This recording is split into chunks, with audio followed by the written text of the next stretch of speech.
एक गांव में शिवानी अपने छोटे भाई प्रेम और अपनी माँ कौशल्या के साथ रहती थी। उसकी माँ कपड़े सिलने का काम करती थी। उनकी जिंदगी बहुत ही हंसी खुशी बीत रही थी। फिर एक दिन, बेटा शिवानी, आज रात को मैं घर नहीं आ पाऊंगी। दुकान में ही रहकर आज मुझे बहुत सारे ऑर्डर पूरे करने हैं। गांव के सरपंच की बेटी की शादी है, इसीलिए वहाँ से बहुत काम आया हुआ है। कोई बात नहीं माँ, मैं भी आपके साथ चलती हूँ, आपकी मदद कर दूंगी। नहीं बेटा, तुम्हें कल स्कूल भी तो जाना है ना, इसीलिए तुम अपना और अपने भाई का बहुत अच्छे से ख्याल रखना और समय से स्कूल चली जाना। ठीक है माँ, आपको अगर किसी भी चीज की जरूरत हो तो मुझे फोन कर देना, मैं तुरंत आ जाऊंगी। उसके बाद कौशल्या अपनी दुकान पर चली जाती है। कौशल्या की दुकान के सामने ही एक छाया नाम की औरत की दुकान थी। जब से इस कौशल्या की बच्ची ने दुकान खोली है, मेरा तो काम बिल्कुल ठप हो गया है। आज इस सरपंच के ऑर्डर मुझे मिलने वाले थे और कहाँ इस भिखारन को मिल गए। अगर ऐसा ही चलता रहा तो एक दिन मुझे भीख मांगनी पड़ेगी। मुझे जल्द से जल्द कुछ करना होगा। रात को छाया सरपंच के घर से कुछ गहने चुरा लेती है और चुपके से उसे कौशल्या की दुकान पर रख देती है। अगले दिन, अरे सरपंच जी, गजब हो गया सरपंच, हमने शादी के लिए जो भी गहने रखे थे वो सब चोरी हो गए। क्या? हमारे घर में चोरी कौन कर सकता है? इस गांव में किसकी इतनी हिम्मत? तभी वहाँ पर छाया आती है। माफ करना सरपंच जी, मुझे आपको कुछ बताना है। दरअसल मैं रात को आपकी दुकान में काम कर रही थी, तभी मैंने देखा कि कौशल्या एक बैग में कुछ भरकर अपनी दुकान में ले जा रही थी। हो सकता है कि वो आपके ही गहने हो। एक बार जाकर उसकी दुकान चेक कर लीजिए। सरपंच और उसकी पत्नी कौशल्या की दुकान में जाते हैं। कौशल्या थक कर वही दुकान में सो रही थी। कौशल्या की बच्ची, बहुत हो गया तेरा ड्रामा। मुझे सब पता है कि तू सारी रात क्या कर रही थी। अरे मालकिन, आप यहाँ? मैं रात को आप ही के ऑर्डर पूरे कर रही थी। मुझे बस थोड़ा समय और दीजिए मालकिन, मैं जल्दी ही आपके सारे ऑर्डर पूरे कर दूंगी। ज्यादा भोली बनने की कोशिश मत करो, हटो यहाँ से। हमें तुम्हारी दुकान की तलाशी लेनी है। कौशल्या सरपंच की ये बात सुनकर थोड़ा हैरान रह जाती है। ये आप कैसी बातें कर रही हैं? भला आप मेरी दुकान में क्या चेक करेंगे? देख कौशल्या, सच सच बता दे, हम तुझे कुछ भी नहीं कहेंगे। तूने रात को जो हमारे घर से गहने चुराए हैं वो वापस कर हमें, नहीं तो तेरे लिए अच्छा नहीं होगा। क्या गहने? मैंने कोई गहने नहीं लिए हैं मालकिन, मेरा यकीन कीजिए। तो ठीक है, तूने गहने नहीं लिए तो हमें एक बार दुकान की तलाशी करने दे। दोनों पति पत्नी उसकी दुकान की तलाशी करते हैं। तभी उन्हें अपने गहने दिख जाते हैं। सरपंच जी देखिए, ये रहे हमारे गहने। कौशल्या यह देखकर घबरा जाती है।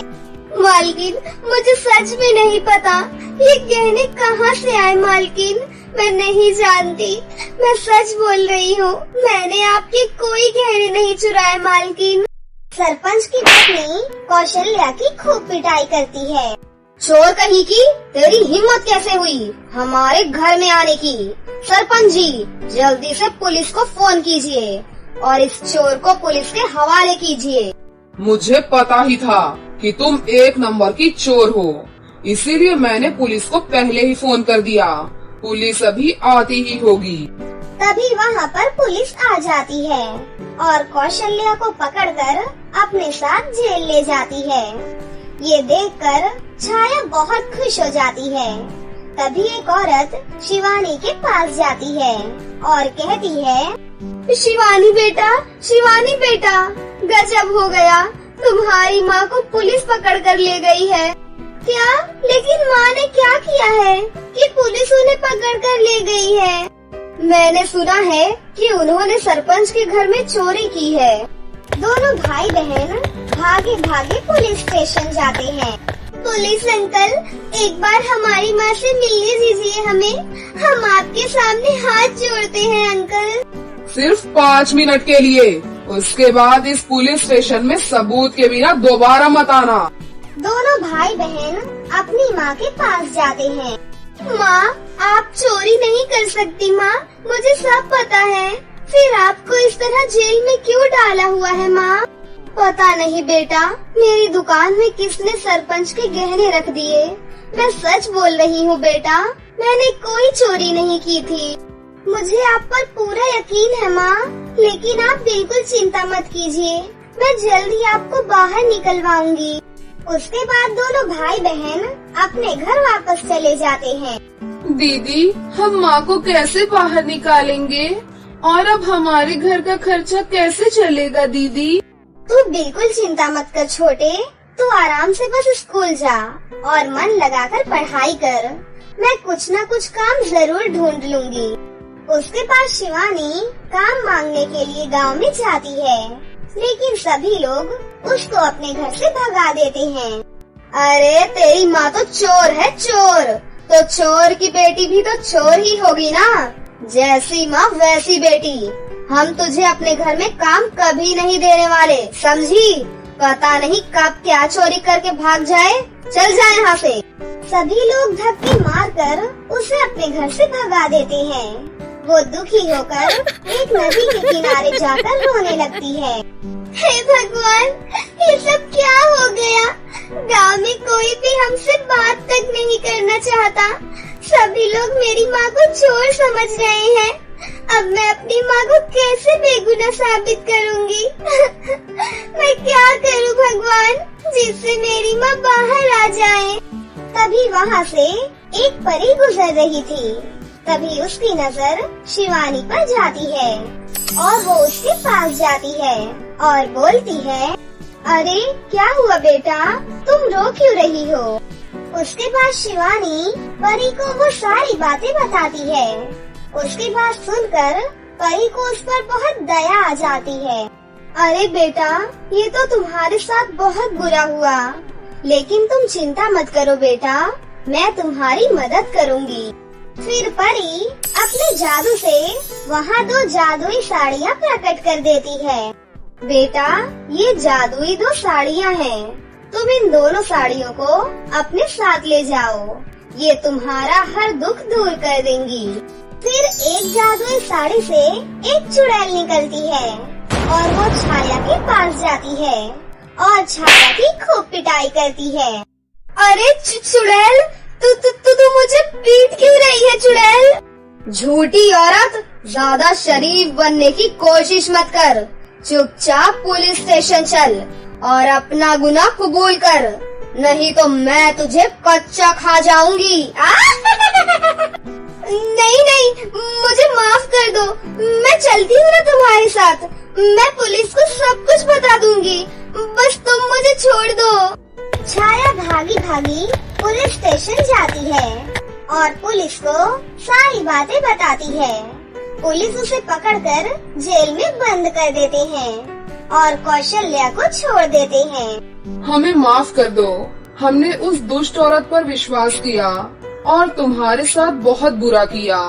कोई बात नहीं सरपंच जी, वैसे भी अमीर लोग थोड़े नादान ही होते हैं। उसके बाद कौशल्या के पास दूसरी जादुई साड़ी से बहुत सारी धन दौलत हो जाती है। अब उनकी गरीबी पूरी तरह से दूर हो जाती है और उसी साड़ी से वो जो भी मांगते थे उन्हें वो सब मिल जाया करता था। इसी तरह अब तीनों लोग बहुत खुशी से रहने लगे थे। रायगढ़ नाम का एक गाँव था जिसमें सभी लोग हंसी खुशी से रहते थे। उसी गांव में चांदनी अपनी माँ वैशाली के साथ हंसी खुशी से रहती थी। चांदनी बहुत ही शांत और एक अच्छी लड़की थी, लेकिन दिखने में वो बहुत काली थी। उसकी छोटी छोटी आंखें और लंबी सी नाक थी। उसको कम देखने के कारण बचपन में ही चश्मा लग गया था। चांदनी की एक छोटी बहन भी थी जिसका नाम छाया था, जो दिखने में बहुत ही खूबसूरत और आकर्षित थी, जिस वजह से उसको अपने ऊपर बहुत ज्यादा घमंड आ गया था। चांदनी के पिता मोहन शहर की एक बड़ी सी कंपनी में काम करते थे ताकि वो अपनी दोनों बेटियों की सभी इच्छाएं पूरी कर सकें। जब कभी किसी काम से चांदनी बाहर जाया करती थी तो लोग उसका बहुत मजाक उड़ाया करते थे। अरे देखो देखो, काली भूतनी चश्मा पहनकर घूमने निकली है। चांदनी उन सभी की बातों पर ध्यान नहीं देती थी और बिना कुछ कहे वहाँ से चुपचाप चली जाती थी। छाया हमेशा चांदनी से लड़ती ही रहती थी और हमेशा अपनी माँ से उसकी झूठी झूठी शिकायत करती थी। अपनी बेटियों की रोज रोज की लड़ाई देखकर उनकी माँ को बहुत चिंता रहती थी। तभी एक दिन वैशाली बाजार जा रही होती है तो वो अपनी बेटियों से कहती है, मैं कुछ सामान खरीदने बाजार जा रही हूँ। सोच रही हूँ वहाँ से तुम दोनों के लिए भी कुछ कपड़े खरीद लूँ।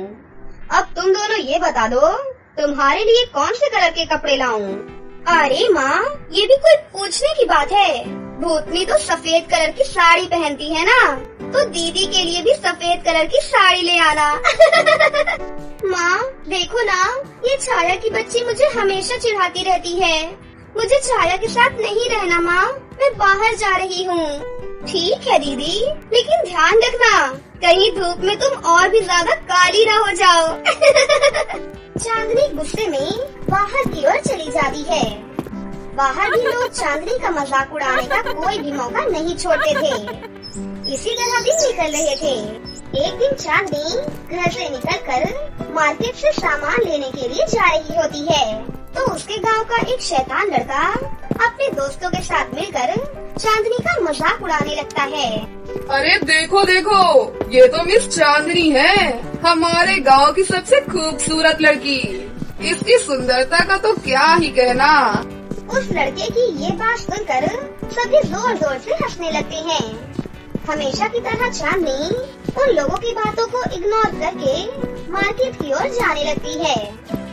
फिर चांदनी बाजार से फल और सब्जियां खरीदकर अपने घर वापस आ जाती है।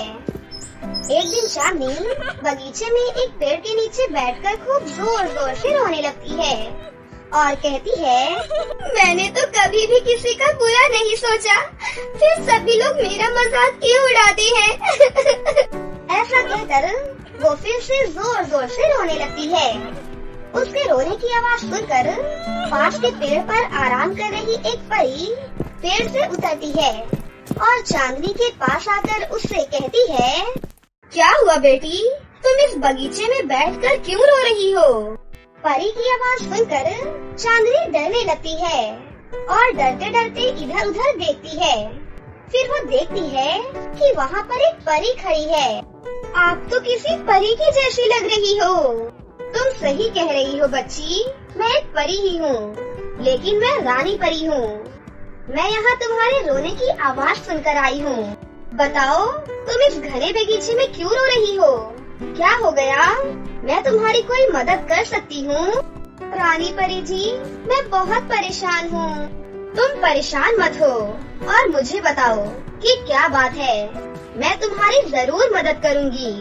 इसके बाद चांदनी परी को सारी बात बता देती है कि उसके पड़ोस के लोग उसे बहुत चिढ़ाते हैं और वो क्यों रो रही है। उसकी सारी बातें सुनकर रानी परी उसे अपने जादू से एक जादुई मस्कारा देती है और उससे कहती है, प्यारी बच्ची, ये एक जादुई मस्कारा है। इसे तुम जैसे ही अपनी आँखों पर लगाओगी, तुम पहले से बहुत खूबसूरत हो जाओगी और कुछ ही दिनों में तुम्हारी आँखों से ये चश्मा भी हट जाएगा। लेकिन ध्यान रहे, इस मस्कारे का जादू केवल तुम्हारे ऊपर ही काम करेगा। अगर कोई और व्यक्ति इस मस्कारे का इस्तेमाल करेगा तो इसका जादू उस पर उल्टा हो जाएगा और वो बहुत ही बदसूरत हो जाएगा।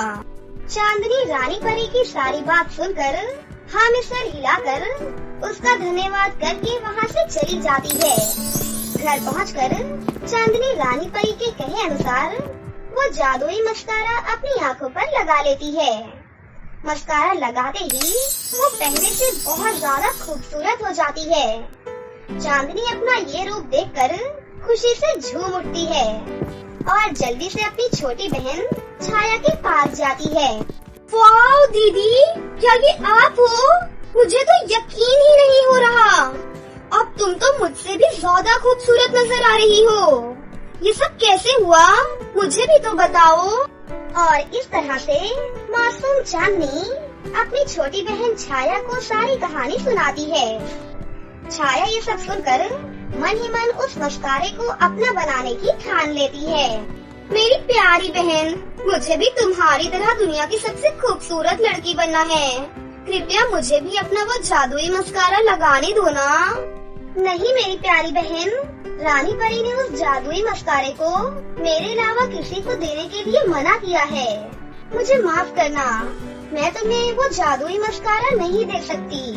छाया को अपनी बहन पर यकीन नहीं होता और वो सोचती है कि उसकी बहन उसे अपने जितना खूबसूरत होने नहीं देना चाहती है, इसलिए वो झूठ बोल रही है। लेकिन छाया ने ठान लिया था कि वो कैसे भी करके वो जादुई मस्कारा लगा कर ही रहेगी। फिर छाया मन ही मन प्लानिंग बनाती है। अभी तो मैं जा रही हूँ, लेकिन मौका मिलते ही मैं वो जादुई मस्कारा चुरा कर अपनी आँखों पर जरूर लगाऊंगी। फिर छाया वहाँ से थोड़ी देर के लिए बाहर चली जाती है और इस तरह चांदनी के रोजाना वो जादुई मस्कारा लगाने से उसे बिना चश्मा लगाए ही अब सब कुछ साफ साफ दिखने लगता है। चांदनी जब कभी भी किसी काम से बाहर जाती तो उसके पड़ोस के बच्चे उसको देखकर आपस में बातें करने लगते और बहुत शर्मिंदा होते कि वो अब उनसे भी ज्यादा खूबसूरत हो गई है। तभी चांदनी को वही शैतान लड़का रास्ते पर मिलता है और उससे कहता है, अरे वाह चांदनी, तुम तो पहले से भी ज्यादा खूबसूरत हो गई हो। ये कैसे हुआ? मैं तुम्हें क्यों बताऊं? तुम तो मेरे काले रंग का मजाक उड़ाया करते थे ना। तुम यही समझ लो कि ये सब मेरे अच्छे कर्म और ईमानदार होने का फल है। इतना कहकर चांदनी वहाँ से बाहर की ओर निकल जाती है। वहीं दूसरी तरफ छाया चांदनी को घर पर ना देखकर उसके कमरे में घुसकर उसका वो जादुई मस्कारा लगाने लगती है। छाया की मस्कारा लगाते ही वो दुनिया की सबसे बदसूरत लड़की में बदल जाती है। छाया अपना ये रंग रूप देखकर बहुत जोर जोर से रोने लगती है। छाया रो ही रही होती है कि तभी वहाँ पर चांदनी भी आ जाती है। अरे छाया बहन, मैंने तुम्हें मना किया था ना कि तुम इस जादुई मस्कारे को मत लगाना। अब देख क्या हो गया ये सब। दीदी मुझे माफ कर दो, मुझसे बहुत बड़ी भूल हो गई। मैं आगे से ऐसा कुछ नहीं करूँगी, कृपया मुझे पहले जैसा बना दो। अब मैं कुछ नहीं कर सकती बहन, अब शायद तुम जिंदगी भर ऐसी ही रहोगी। लेकिन छाया के ज्यादा माफी मांगने पर चांदनी छाया को माफ कर देती है और जादुई मस्कारे से बोलकर उसे पहले की तरह वापस खूबसूरत कर देती है। इस तरह दोनों बहनें आगे का जीवन हंसी खुशी से गुजारती हैं और दोनों में अच्छी दोस्ती भी हो जाती है। माँ देखो ना, मेरी फ्रॉक फिर से फट गई। कोई बात नहीं पाखी बिटिया, मैं इसे फिर से सिलकर अभी ठीक कर दूंगी। ये सुनकर पाखी चिढ़कर बोलती है, माँ पहले भी तो आपने इस फ्रॉक को कितनी जगह से सिला हुआ है, मगर ये बार बार फट जाती है। माँ मुझे एक नई फ्रॉक दिला दो ना, ये फ्रॉक पूरी तरह से फट गई है और ये पुरानी भी हो गई है। सब मुझे फटे पुराने कपड़े में देखकर मेरा बहुत मजाक उड़ाते हैं। मुझे एक नई फ्रॉक दिला दो ना।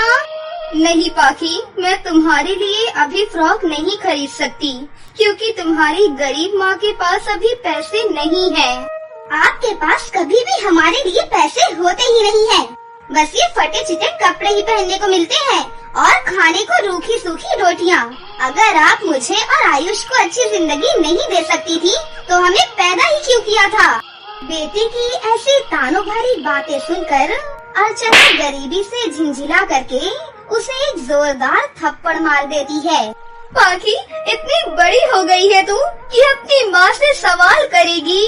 अरे अर्चना बहू, क्यों इस बेचारी बच्ची को मार रही हो? अब इसे क्या पता अमीरी गरीबी का डंका। ठंड रख, चल ये ले लड्डू खा। अरे कहाँ हो सीता? अरे सुशीला बहन, आप यहाँ? ये लो मिठाई खाओ, ये ले आकांक्षा, तू भी खा। मगर काकी, ये तो बताइए मिठाई किस खुशी में खिला रही हैं? मेरी बेटी आंचल की शादी सेट हो गई है। बड़े ही अमीर खानदान से हैं उसके ससुराल वाले। ये देखो, आंचल की शादी का जोड़ा, लाखों का लहंगा भेजा है और हम सभी के लिए भी महंगे महंगे कपड़े भेजे हैं। मगर अब सबकी किस्मत मेरी आंचल जैसी अच्छी कहाँ। वैसे सीता, आकांक्षा की शादी कहीं लगी कि नहीं? रिश्ते तो देख रहे हैं सुशीला बहन, मगर लड़के वालों की दहेज की मांग के चलते कहीं बात नहीं बन पा रही है। देख सीता, 100 की सीधी बात है, आजकल अच्छे रिश्ते बिना दहेज दिए कहाँ मिलते हैं। और इस टूटी फूटी झोपड़ी में आएगा भी कौन रिश्ता लेकर? और फिर तुम ठहरे गरीब भैया। ये सुनकर सूरज सुशीला को जवाब देता है। ठीक कहा सुशीला काकी आपने, हम गरीब हैं, मगर नमक रोटी खाकर भी अपने घर में ही रहते हैं, किसी से कुछ मांगने नहीं जाते। सूरज, तू मुझ पर काहे बिगड़ रहा है? ये लो अर्चना बहू, ये मेरी बेटी की शादी का लहंगा सिल देना। बड़ा आया भाषण झाड़ने। अर्चना और उसके ससुराल वालों को लोग गरीबी के चलते ऐसे तानों भरी बातें अक्सर सुनाया करते थे। परिवार में सास, ससुर और 2 बच्चे और एक नंद थी। सूरज एक फैक्ट्री में मामूली सी तनख्वाह में काम करता था और अखिल एक सेठ के यहाँ माली था। मगर पति और ससुर की कमाई से खाने का इंतजाम नहीं हो पा रहा था। इसलिए शादी के बाद जब अर्चना बहू बनकर ससुराल आई तो वो सिलाई करने लग गई, जिससे वो 4 पैसे कमा पाती थी। मगर सारे पैसे घर खर्च में ही चले जाते थे, जिसके चलते अर्चना और उसके गरीब ससुराल वाले फटे पुराने कपड़े में ही गुजारा करते थे। एक दिन अर्चना कपड़े सिल रही होती है कि तभी उसका ससुर अखिल अपने कंधे पर ढेर सारे पेड़ पौधे लेकर घर आता है, जिनमें ढेर सारे रसीले फल भी लगे हुए थे। बहू, इन पेड़ पौधों को आंगन में धूप में रख देना, पत्ते सूख जाएंगे तो चूल्हे में लगाने के काम आएंगे। बाबूजी, इन पौधों में कितने मीठे और रसीले फल लगे हुए हैं और इसके पत्ते भी एकदम हरे भरे हैं, फिर इसे क्यों काट दिया? अरे बहू, इन अमीरों के लिए जब रिश्ते और रस्मों के मायने नहीं होते हैं, तो ये तो भला पेड़ पौधे हैं। मैं जहाँ काम करता था, उस सेठ ने अपने बंगले के बाहर का सारा बगीचा उजाड़ कर पानी का झरना लगा दिया और कहा कि अब मुझे मामूली से माली की जरूरत नहीं है, इसलिए काम से भी निकाल दिया बेटा। कोई बात नहीं बाबूजी, भगवान जो भी करता है अच्छे के लिए ही करता है। इसके बाद अर्चना कुछ फलों के बीज निकालकर उसे अपने आंगन में डाल देती है और बाकी सब फलों को तोड़कर घर के अंदर लाती है। अच्छा हुआ जो मैं इन कपड़ों की कतरन को इकट्ठा करती थी। मैं जानती थी एक ना एक दिन ये मुझ गरीब दर्जी बहू के बहुत काम आएगा। ये कहते हुए वो गरीब दर्जी बहू उन कतरनों को जोड़कर एक फ्रॉक का अस्तर सिल लेती है और सभी रंग बिरंगे फलों से बहुत ही सुंदर सी फ्रॉक सिलकर पाखी को दे देती है। ये देखो पाखी बिटिया, तुमने मुझसे एक नई फ्रॉक मांगी थी ना, ये रहा तुम्हारा नया फलों वाला फ्रॉक। फलों का फ्रॉक देखकर पाखी बहुत ज्यादा खुश होती है। अरे वाह माँ, ये तो फलों वाला फ्रॉक कितना सुंदर है। अब मैं भी सबको दिखाऊंगी कि मेरे पास भी एक नई फ्रॉक है जो मेरी माँ ने सिला है। अपनी मासूम बेटी के चेहरे पर खुशी देखकर उस गरीब दर्जी बहू का मन भर आता है। तभी आयुष बोलता है, माँ, मेरे लिए भी एक फलों वाला शर्ट सिल दो ना, और एक पैंट भी। देखो ना, बार बार एक ही पुरानी शर्ट पहनता हूँ मैं, अब तो ये शर्ट भी फट गई है। ठीक है आयुष, मैं तुम्हारे लिए भी फलों वाले कपड़े सिलूंगी। अब खुश? इस बार कपड़े बनाने के लिए अर्चना फलों के साथ साथ हरे भरे पत्ते भी इस्तेमाल करती है। अगर मैं पैंट शर्ट दोनों ही फलों से सिल लूंगी तो अच्छा नहीं लगेगा, इसलिए फलों वाली शर्ट के साथ पत्तों वाली सिंपल पैंट मेरे बेटे आयुष पर बहुत सूट करेगी। गरीबी के चलते उस गरीब दर्जी बहू के पास इतने पैसे नहीं थे कि वो अपने बच्चों के लिए एक दो जोड़ी कपड़े ला सके, मगर अपने बच्चों को खुशी देने के लिए वो कड़ी मेहनत करके फलों और पत्तों से रेडीमेड कपड़ों से भी ज्यादा सुंदर कपड़े सिलती है। साथ ही अपनी नंद और सास ससुर के फटे हुए कपड़ों को देखकर उनके लिए भी कई दिन की मेहनत लगाकर फलों से सुंदर कपड़े सभी के लिए सिलती है। ये लो आयुष, तुम्हारे कपड़े। माँ जी, बाऊ जी, मैंने आप दोनों के लिए भी कपड़े बनाए हैं। और आकांक्षा, ये देखो, तुम्हारी भाभी ने तुम्हारे लिए भी फलों वाला सूट सिला है। अपने लिए अपनी दर्जी बहू का ऐसा प्यार देखकर वो गरीब ससुराल वालों की आंखों में आंसू आ जाते हैं। क्या हुआ माँ जी, आपको मेरी सिली हुई साड़ी पसंद नहीं आई क्या? नहीं अर्चना बहू, ये फलों वाली साड़ी तो बहुत सुंदर है, सच में। हाँ बहू, सच में तूने मेरे लिए भी बहुत सुंदर फलों वाला कुर्ता पजामा सिला है। सालों बाद बदन पर कुछ नए कपड़े पहन लूंगा। शुक्रिया भाभी, मेरे लिए इतना सुंदर सूट सिलने के लिए। ये बहुत ज्यादा सुंदर है। इस गरीब दर्जी बहू के फलों के बनाए कपड़ों से उसके गरीब ससुराल वालों के चेहरे खुशी से खिल गए थे। अर्चना गरीबी के चलते अपने ससुराल वालों को थोड़ी खुशी देने के लिए अक्सर फलों के कपड़े बनाती है, जिसे पहनकर जब भी उनमें से कोई घर से बाहर आता है तो लोगों में भी गरीब दर्जी बहू के बनाए फलों के कपड़े पहनने की चाहत बढ़ती है, जिससे लोग अब अर्चना से फलों वाले कपड़े सिलवाने लगते हैं। वहीं एक दिन आकांक्षा को देखने के लिए लड़के वाले आते हैं। उस दिन आकांक्षा अपनी भाभी का सिला हुआ फलों वाला सूट पहनती है, जिससे वो शाम को बहुत पसंद आ जाती है। बहन जी, बड़ा प्यारा फलों वाला सूट पहना है बिटिया ने, किस टेलर से सिलवाया है? अवंतिका जी, ये फलों वाला सूट मेरी बहू अर्चना ने सिला है, उसे दर्जी का काम आता है। फिर तो मेरी शादी की फलों वाली शेरवानी भी आप ही सिलना अर्चना भाभी। हाँ हाँ, जरूर श्याम जी। मतलब कि आपको हमारी आकांक्षा पसंद है? जी भाभी, आपकी नंद है ही इतनी सुंदर कि कोई ना कर ही नहीं सकता। देखते ही देखते आकांक्षा की शादी की तैयारी शुरू हो जाती है। अर्चना खुशी के साथ अपनी नंद को हल्दी और मेहंदी लगाती है, मगर तभी वो अपने सास ससुर को परेशान होकर बात करते हुए सुन लेती है। कुछ भी समझ में नहीं आ रहा है सूरज की माँ।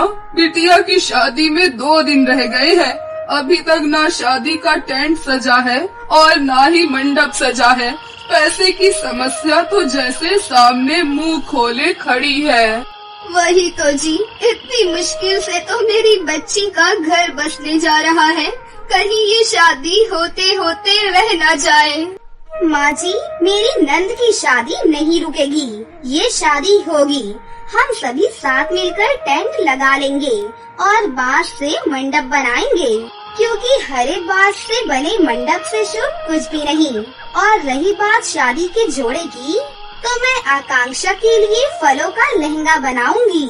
अर्चना की बातें उसके सास ससुर की टूटी हुई हिम्मत को जोड़ देती हैं और सभी एक साथ शादी की तैयारी में लग जाते हैं। साथ ही अर्चना अपनी नंद के लिए फलों से बहुत ही सुंदर शादी का लहंगा बनाती है, जिसे पहनकर आकांक्षा अपनी शादी वाले दिन बहुत ही सुंदर लगती है।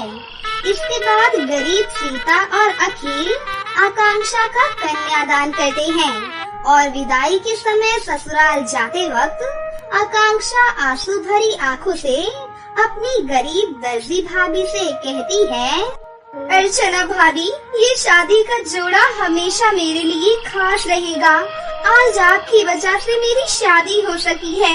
भगवान आप जैसी बहू और भाभी हर लड़की को दे। जाओ मेरी प्यारी नंद, भगवान करे तुम्हें तुम्हारे ससुराल में जिंदगी की सारी खुशियाँ मिले। इसके साथ सभी आकांक्षा को खुशी खुशी विदा कर देते हैं। वहीं अब जिस भी लड़की की भी शादी होने वाली होती है, वो अपनी शादी का जोड़ा फलों वाला बनवाती है, जिससे उस गरीब दर्जी बहू की पहचान बढ़ती चली जाती है और उसके घर की हालत ठीक होने लगती है और अब वो बहुत ही अमीर हो जाती है। माँ, मुझे बहुत जोरों की ठंड लग रही है। देखो ना, बाहर कितनी जोरों की बर्फबारी हो रही है। माँ, मुझे इस पुलिया में नहीं रहना, प्लीज चलो ना माँ, अपने घर चलते हैं। हे ऊपर वाले, ये कैसा दिन दिखा रहा है तू मुझ गरीब को। मेरे पास तो इतने पैसे भी नहीं है जो मैं अपनी बेटियों को पेट भर खाना भी खिला सकूं। कैसी अभागी माँ हूँ मैं। ममता एक गरीब तबके की औरत है। कुछ समय पहले वो एक झुग्गी के कच्चे मकान में रहती थी, जिसका महीना भाड़ा 1000 रुपए था। मगर ममता के पास इतने पैसे जुड़ नहीं पाते हैं। इसी कारण एक दिन वो छत भी उन गरीब माँ और उसकी तीनों बेटियों के सर से छीन गई और वो ठंड में घूमते हुए पाइपलाइन के पास आ पहुँची, जो कि अब उनका घर बन चुका था। माँ, आज तो बहुत ज्यादा ही ठंड है और ये पाइपलाइन दोनों तरफ से खुली हुई है। लगता है आज तो ठंड में हम मर ही जाएंगे। ऐसा नहीं कहते काजल, तुम तीनों चिंता मत करो, मैं कुछ करती हूँ। अपनी तीनों बेटियों को ठंड से बचाने के लिए ममता पाइपलाइन से बाहर आती है, जहाँ उसे लकड़ी का एक टूटा हुआ टुकड़ा दिखाई देता है। ममता पाइपलाइन के खुले हुए मुंह को उससे ढक देती है। वो कभी अपने फटे हुए आंचल से उन्हें ढकती तो कभी उनके हाथ मलती है। थोड़ी गर्माहट मिलने पर तीनों गरीब बेटियां सो जाती हैं। इस वक्त ये तीनों सो रही हैं। तब तक मैं कुछ खाने को देखती हूँ। पिछले कई दिनों से भूखी है मेरी बेटियाँ। ममता की इन बातों में उसकी गरीबी की झलक उभर आई थी। उस गरीब माँ के पास सर्दी से बचने के लिए ना तो कोई शॉल स्वेटर थी और ना ही पैरों में चप्पल। पूरी सड़क पर बर्फ की सिल्ली बिछी हुई थी, जिस पर चलकर उस बेचारी के पाँव जमते जा रहे थे। ठंड उसके तलवे से चेहरे पर चढ़ चुकी थी। इतनी ठंड में आगे जाने की हिम्मत ही नहीं हो रही है, मगर मेरी बच्चियाँ भूखी हैं। कुछ दूर चलने पर उस गरीब माँ के लड़खड़ाते हुए कदम खाने के एक ठेले पर ठहर जाते हैं। अरे लो भैया, उठाओ, सर्दियों में गर्मा गर्म अंडा भुर्जी का स्वाद। अरे कहो बहन जी, कितने प्लेट अंडा भुर्जी कर दूं? 3 प्लेट अंडा भुर्जी कर दो भैया। चलो फिर झट से 150 रुपए निकालो। पर मेरे पास पैसे नहीं हैं। ये सुनकर गंगू उस गरीब माँ को सर से पाँव तक घूर कर देखता है। अरे तेरे बाप का ठेला है क्या, जो फ्री फोकट में अंडा भुर्जी ठूसने को चाहिए? चल फुट यहाँ से। ठेले वाले की भगाने पर वो गरीब माँ आगे बढ़ जाती है। वो सभी से मदद मांगती है, पर कोई भी उसकी मदद नहीं करता। तू देख रहा है ना भगवान, आज तेरे संसार की हालत क्या हो गई है। यहाँ कोई किसी की मदद ही नहीं करना चाहता। पहले तूने मेरा पति छीन लिया, फिर बेघर कर दिया और अब दाने दाने का मोहताज कर दिया। इससे अच्छा तो तू मुझ गरीब को ही उठा ले। अपनी गरीबी पर रोते हुए ममता सड़क पर बैठ जाती है। तभी एक बड़ी सी गाड़ी उसके पास रुकती है। तभी विक्रम नाम का एक आदमी उसे एक शॉल और कुछ खाने का सामान देकर कहता है, ये लो बहन, ये शॉल ओढ़ लो, बाहर बहुत ज्यादा ठंड है। शुक्रिया भाई साहब, भगवान आपका भला करे। मुझे जल्दी से खाना लेकर अपनी बच्चियों के पास पहुंचना होगा। बेचारी गरीब माँ बिना वक्त गवाए अपनी बेटियों के पास आने के लिए बढ़ने लगती है। तभी सड़क के किनारे उसे एक बीमार बूढ़ी औरत थरथराती हुई नजर आती है। बचाओ बेटी, मेरी मदद करो। बुढ़िया माँ की हालत तो बहुत ही गंभीर है, मैं ये शॉल उन्हें उड़ा देती हूँ। ममता बिना अपनी परवाह किए उस बुढ़िया को शॉल उड़ा देती है। तभी वो बुढ़िया खाना छीनकर खाने लगती है। अब क्या करूं? खाना तो अम्मा ने ले लिया, लगता है ये बहुत भूखी थी। आज भी मुझे और मेरी गरीब बेटियों को भूखा ही सोना पड़ेगा। हताश होकर ममता ऐसा सोच ही रही थी, तभी वो बुढ़िया बोली, बेटी, तुमने एक भूखे का पेट भरा है, आज से तुम्हारा भाग्य बदलने जा रहा है। ममता बुढ़िया की बात पर खास ध्यान न देकर पाइपलाइन पर लौट आती है। मुझे माफ कर दो मेरी बेटियों, मैं तुम्हारे लिए खाना नहीं ला सकी। अपनी गरीब माँ को फूट फूट कर रोता हुआ देखकर अचानक काजल का मुंह खुल जाता है, जिसमें से स्वादिष्ट खाने की थाली निकलने लगती है, जिसे देख सभी की आंखें फटी की फटी रह जाती है।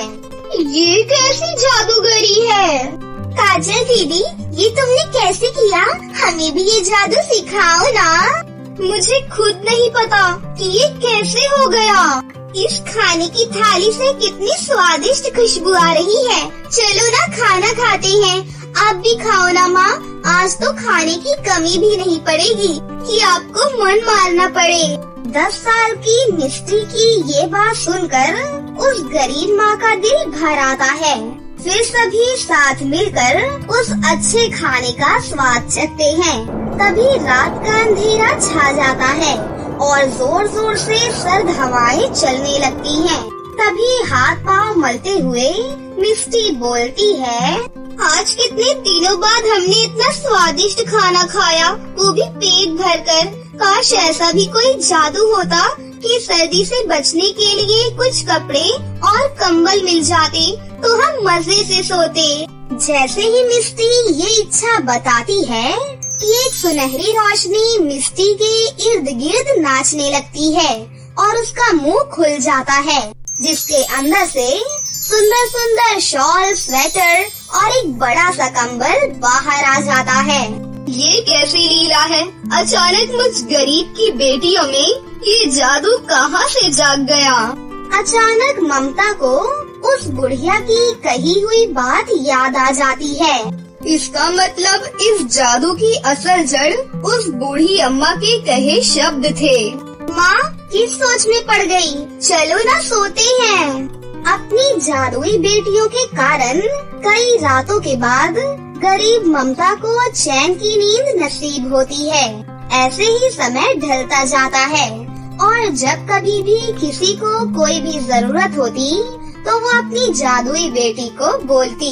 फिर एक दिन, माँ, जैसा कि आपकी दोनों बेटियाँ जादुई हैं, मगर हमारे अंदर सिर्फ कपड़े और खाने का जादू है। काश कि एक अनोखा जादू भी होता कि हमारे अंदर पैसे या घर बनाने का जादू होता तो हमें इस पाइपलाइन में नहीं रहना पड़ता। माँ, हाँ माँ, इस पाइपलाइन में रहकर हमें कितनी परेशानी उठानी पड़ती है। हर रात हाथ पांव सिकोड़ कर सोना पड़ता है। काश कि हमारे पास भी एक घर होता। अपनी दोनों जादुई बेटियों की आंखों में जगी अपने घर की आस ममता की आंखों में खटकने लगती है और वो कहती है, जब मेरी 2 बेटियां जादुई वरदान से भरी हैं, तो जिया में भी कोई जादू जरूर होगा। एक गरीब की 3 जरूरत होती है, रोटी, कपड़ा और मकान। इसका मतलब जिया में घर बनाने का जादू है। ममता के इतना कहते ही उसकी तीसरी बेटी के दोनों हाथ हवा में उठ जाते हैं और उसकी जुबान से शब्द निकलता है, इसी पर ये पाइपलाइन एक सुंदर से घर में ढल जाए। जिया के ऐसा कहते ही पाइपलाइन गायब हो जाती है और एक सुंदर सा बड़ा घर उनकी आंखों के सामने खड़ा होता है। क्या सचमुच ये सुंदर घर मेरी नन्हे हाथों ने बनाया है? हाँ हाँ मेरी छुटकी, ये तेरा ही जादू है। चलिए माँ, अंदर चलकर देखते हैं आपकी सबसे छोटी बेटी के हाथों की रचना। इसके बाद वो गरीब माँ अपनी तीनों बेटियों को लेकर अंदर आ जाती है, जहाँ उस घर में जरूरत की सभी चीजें मौजूद थीं। उस घर के आंगन में बहुत सारे पेड़ लगे हुए थे, जिस पर फल लगे हुए थे, जिसके डाल पर बैठी चिड़िया उनका स्वागत कर रही होती हैं। एक बड़ी सी रसोई उनकी राह देख रही थी। वो पल उस गरीब माँ और उसकी जादुई बेटियों के लिए किसी ख्वाब के जैसा था। देखो माँ, अब हमारे सर पर चढ़ा गरीबी का सूरज ढल गया है और एक नई जिंदगी हमारे सामने है, जहाँ रात की चिंता नहीं। हमने अपनी खुशियाँ खोज ली माँ, अब हम गरीब नहीं रहे।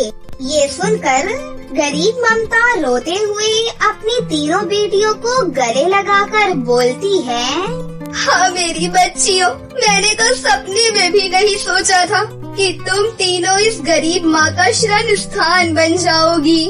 उस दिन के बाद से वो गरीब माँ अपनी तीनों जादुई बेटियों के साथ उस सुंदर से घर में खुशहाल तरीके से जिंदगी बिताने लगती है और साथ ही गरीब लाचार लोगों की बढ़ चढ़कर मदद भी करती है, क्योंकि उसने और उसकी गरीब बेटियों ने वक्त की बेवक्त मार झेली थी। तो दोस्तों, कैसी लगी आपको हमारी ये कहानी? अगर आपको हमारी कहानी अच्छी लगी हो तो इसे जरूर लाइक करें, साथ ही हमारे चैनल को सब्सक्राइब भी कर लें और बेल आइकन को दबाना ना भूलें। मिलते हैं अगली वीडियो में। धन्यवाद।